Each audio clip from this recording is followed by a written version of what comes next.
Hello everybody. May is Ehlers Danlos Syndrome Awareness Month. I am recovering from sepsis and I just had surgery to place a new central line. So pardon my appearance. I'm up here looking like the crypt keeper. But I tried to pull myself together for this video because it's very important to me that I participate in Awareness Month. I always do. Normally I do a question and answer video, but this month I'm going to do something a little different, and I have the help from my dear friend Ashley. Our goal with this project is to depict that Ehlers Danlos syndrome can affect a variety of people. There are multiple types other than just the type I've been diagnosed with, which is the most common hypermobility type. And that there are ranges of severity, especially for the newly diagnosed. They may come to the community to see that there are tons of patients with central lines and feeding tubes and all of these scary medical contraptions. While there are a lot of patients that do have those things, there are a lot that don't. And for the ones that do, we're still able to live a productive life. Ehlers Danlos syndrome is a group of genetic connective tissue disorders that impact the collagen gene. Collagen makes up 80% of the human body, including the joints, the skin, the internal organs such as your gastrointestinal tract, your heart, your lungs, your eyes, practically everything, your tendons and your ligaments. My name is Cheyenne. I am 23 years old and I currently reside in the state of South Carolina. I was diagnosed with Ehlers Danlos syndrome type 3, which is the hypermobility type, when I was 14 years old through a geneticist. Type 3 is the only type that they have not been able to locate a causative gene. So I did not have genetic testing to confirm type 3. It was all a clinical diagnosis. And the diagnostic criteria has changed since my diagnosis, but I have since been reevaluated with the new criteria. But what they do when I was diagnosed is that they take a thorough family history, a thorough personal medical history, and then they do something called the Baton scale, which measures various levels of hypermobility. I will feature some of the footage that I have of being evaluated with new criteria. I'm not going to turn it on audio for privacy reasons.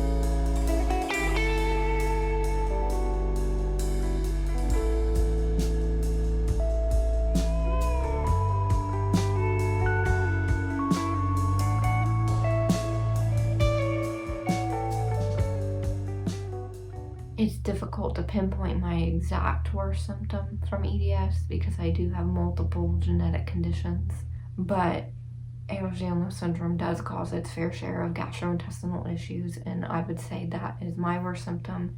I constantly have bowel obstructions and I am in intestinal failure.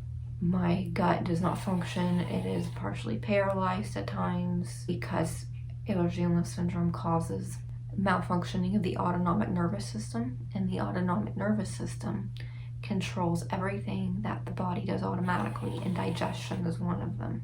Originally I was tube fed, but now I am dependent on IV nutrition. Ehlers Danlos syndrome comes with many comorbidities, and the comorbidities, while they are separate conditions, they're technically symptoms of EDS. So another one of my worst symptoms from EDS is mast cell activation syndrome. Mast cells live in areas of collagen, and the theory is that because the collagen is faulty, it makes the mast cells become faulty too. And so I am allergic to foods, perfumes, cleaners, hormone changes, temperature changes. Aside from GI issues, that impacts me the most.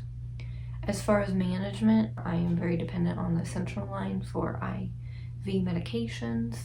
I use a cervical collar to help with cervical cranial instability, which is essentially where your head becomes like a bobblehead. The tissues are too lax to support your neck, and it can cause terrible migraines and other symptoms, and the neck brace helps with that. I also have custom knee braces that help keep my legs in alignment. From the hips down to my feet, it all collapses in, and wearing knee braces can help. I have custom wrist braces. I have finger splints that I wear because my fingers dislocate. Back in high school, I would go pick up my textbook and a finger would just pop out. It's things like that that most people take for granted, just the ability to be able to pick up a book without injuring yourself. And that is something that I've learned from having Ehlers Danlos syndrome, is not to take anything, however minuscule, for granted, whether it's picking up a textbook or eating an Oreo for the first time in 6 years and it makes you cry, because I did that the other week. And it truly makes you appreciate life and what it has to offer. Hi, my name is Ashley and I'm 32 years old. I live in a small town in southern Ontario, Canada. I was diagnosed with hypermobile EDS in May of 2019. I was 31 years old at that time. So practically it took my entire life to get a proper EDS diagnosis.